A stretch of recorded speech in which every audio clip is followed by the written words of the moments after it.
So you right guys, today I'm going to give you my review on Spider-Man Homecoming.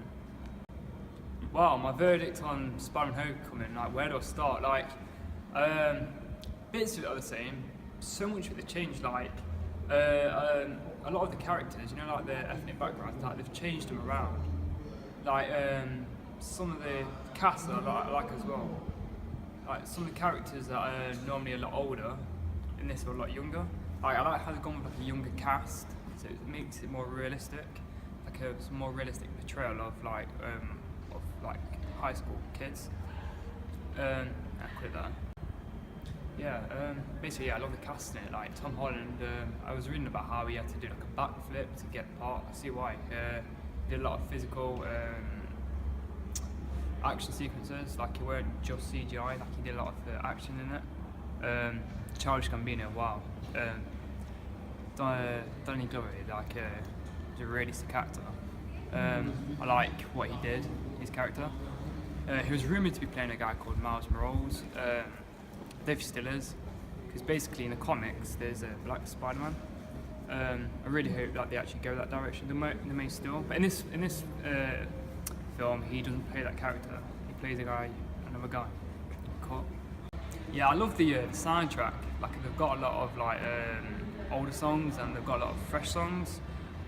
Keeps it really current. How did you find Spider-Man Homecoming compared to the previous Spider-Mans? It's very, very, very different. The originals, example, Mary Jane is in it, and Gwen Stacy. In this version, she's not. None of them are actually in this one. It's completely different. I don't know about it. Right, people often wonder, like, is a film worth seeing in 3D? Dave, do you think it was worth it seeing it in 3D? Definitely, if you're a massive fan of comics and superhero films in general, you'll love it. I mean, I think it's worth it. I mean, the story, the cast, the characters, I mean, the live action, the special effects, like, they've not overused the CGI, they've done it perfectly, good music soundtrack. I recommend it to anyone who wants to see it in 3D. It was very, very worth it. And as well, this summer that we're seeing it, they have like a deal. So if you're watching 3D, you can get like free tickets. So that's what I like about cinemas. They're doing this thing now where you can sometimes go see other films and you'll get free tickets or bundles. So yeah, I recommend it to anyone who wants to see it in 3D. I'll do one more. Yeah, what I liked as well were some spoilers. I like how the Vulture in this, it changes look. Like in the comics, the Vulture is old and he's bald. In this version, you got Michael Keaton with grey hair, and he's not. You don't see his face, he's got a mask on it, he looks badass. As well, they've made his suit more robotic. Because in the comics, you see sometimes where it looks like feathers, or they're like steel feathers. So they changed the look. And Shocker, in the comics, he's like yellow, red. And this basically has got like this vibrating, shocking arm, I should say. So they changed the look of like the Shocker and the Vulture, but I liked how they went for that new direction. Basically, they made it fresh. Well, what else I like? Oh yeah, Aunt May. In this, she's not an old elderly woman. This one, she's younger and she is hot. She is fit. I don't want to give a spoiler, but put it this way, don't know what should I say. In the other film versions, she never finds out who he is. But in this one, does she find out who he is? Can't say. You have to go see it. Look at that. What I liked as well in this one, they went with some known actors like Zendaya, Childish Gambino, Tom Holland. But I like as well like how they cast unknown actors. They didn't just cast all the biggest actors. I like it when they cast unknown actors as well. Basically, they broadens out the talent that needs to be shown. They give other people a chance. That's why Marvel is so wicked. Like this one. I like how they mixed it up, like they had loads of female characters. You know when people talk about how they whitewash films, in this one they've cast loads of black actors, different nationalities. So it's not just British, American, African, they've cast other nationalities like Asian. I like how they've mixed it up. Basically makes it more realistic. Quit there. What I like as well, in this one they had Jon Favreau. For those who don't know, Jon Favreau is a director, he's an actor. In the Marvel world, he's like Tony Stark's assistant, the guy in the suit. Like you see him in Iron Man 1, 2 and 3. But if I remember correctly, you've not seen him since Iron Man 3, and that was 5 years ago. And I was worried that he wouldn't appear again, but cut it so short, he's in this one. And to say he's called Happy, he looked really sad. But yeah, the guy is so funny. Basically in this, he's kind of like, he's like a mentor. He supports Peter. Yeah. Oh yeah, as well, Gwyneth Paltrow, she plays Pepper Potts. Last time she was seen was like Avengers 2. There was rumours that she weren't going to return and she's still in it. And now, Tony Stark's engaged. Will he slow down? Who knows? Leave it there. Yeah, Captain America, I liked what they did as well. Like, they have it where now, in the Marvel universe, at schools, you have Captain America giving you a training program. I mean, who better than a guy who's got super soldier serum inside him? So yeah, we've got Captain America training people. Well, that's good. Oh, Shield, they make an appearance. You don't see them, but you see more of the ships. So anyone who's a fan of Agents of Shield, you see some of the little ships in it. Oh, put it there. Yeah, I like as well, at the end, you see Michael Keaton's character, the Vulture, in jail. Apparently, one of the criminals knows that the Vulture knows who Peter Parker is as well. They have it in this one where his Aunt May, the fit one, she finds out who he is. Now, if I remember correctly, none of the other Aunt Mays have ever found out who he is. Even in the comics, there's times where she's found out who he is. It's normally a lot later down the line. And as he's 15 years old and he's already been found out by his aunt, it's kind of like changed things around. I mean, how will a young teenager cope with his aunt knowing he's a superhero? Like, it's proper deep.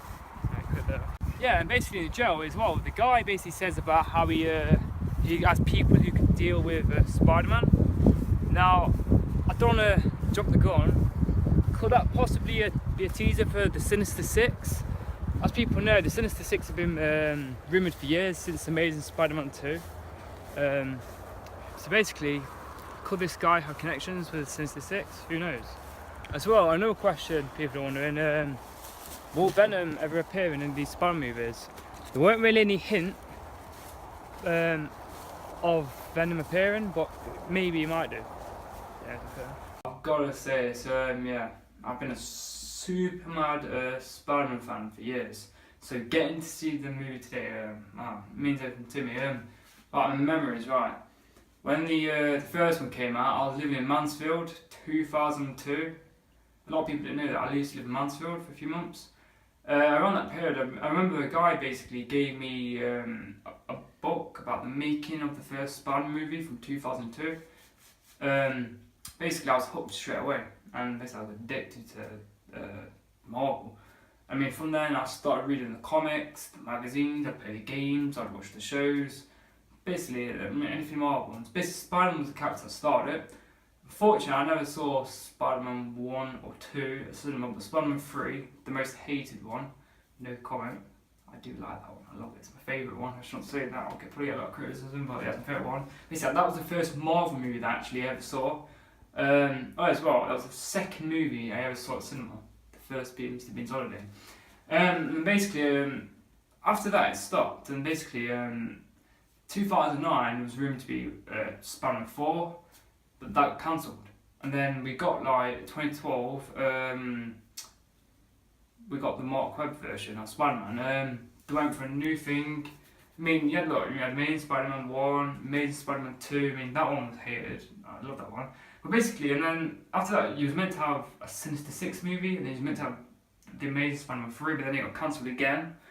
And then now, last year we had Spider-Man and Civil War, fucking amazing. I think that's the best Marvel movie ever made. Also I keep talking about Spider-Man, but basically, I think now, because obviously Sony had the rights, and obviously they did a great job, but I think now because Marvel has full complete control, even though they do still share the rights for Sony, I feel like now they're going to have more control. They'll be able to how the comics, how fans want it, to be able to follow the comics, to be able to just do it completely their own way. So I think we're going to say fans. Tom Holland signed a 5-part deal. He's in Civil War, he's in this, and it'll probably be in Avengers Infinity War Part 1, probably be in Avengers 4, and then obviously you're going to have Amazing Spider-Man 2. So we know he's going to be, well, not Amazing Spider-Man 2, we know he's going to be in it to Spider-Man 2 in 2019, but the question is going to be, will he continue? I think he will, because he's 21, he's young enough to carry it on. Because actually, when Tobey Maguire got the role, he was 26, I think 26, 27, and Andrew Garfield was around 26, 27. But yeah, I'm criticism as well. I love that they went for a British actor. Obviously, Peter Parker is American, but I like how they went for a British actor. That was amazing. That's the last one I'll do. As well, I like the twist. You know, in this one as well, where you find out Liz, who Peter Parker fancies, the Vulture, is her father. I like that twist. We've not really had that in a super movie, where we find out that the love interest, the father is the actual villain. So I like the dynamic of that. As well, I liked it as well, where they explored about a best mate, finding out that your best mate's a superhero, and I liked what they did with the guy called Ned. And as well, I hope they introduce some of these into the comics, like the characters. That was really good. Yeah, what I loved as well, the comic fans, to know that when Peter goes to fight the wrestler, Bonesaw, in the comics, in the wrestling ring, he wears like this homemade costume. As well, I love this film that they don't just go with a super cool costume straight away. They actually show his homemade costume where he's got like goggles and t-shirts ripped, and yeah, and I like how they show that. And then I love this as well. In the new version, they have it where some part of it's mechanical, where it's been upgraded with the Tony Stark Iron Man technology. I love how they explored like him with like web grenades and different types of web combinations, and the kill mode thing. That was fucking a killer. And like kill mode, that's a bit too deadly. And I just love that what they do with it as well. I love the new the costume near the end that they teased. If I remember right, yeah, it's very, very similar to the Scarlet Spider costume. Even though that's a lot more goldenish, I like the new costume that they teased, and that's why I like that he was offered the role of the Avengers, and he says no, because black people know he's our friendly neighborhood Spider-Man. He, yeah, in comics he does go out in the world. He likes to just focus on New York. So yeah, I like how he did that. But yeah, I'm gonna wrap this up. But yeah, basically there's so many things I want to say. I'm gonna say, I mean, like I said, I've seen the last 3 Spider-Man movies. I'll continue to see all of them. A very, very special memory. As well, in the video as well, I'll link some of like me and Dave's videos that we had from 2012 when we went to see the last one. I think they've done it perfectly. They weren't heavy on the Easter eggs in this one, apart from Iron Man and Captain America. They didn't really have too many Easter eggs, but like I say, I think with the more Spider movies to come, there's going to be so many Easter eggs, so many things that's going to get brought in. But yeah, I'm just going to leave it there, guys. So to all you webheads out there, all you web slingers, enough said. In the word of Stan Mandy, enough said Excelsior. I've got to swing.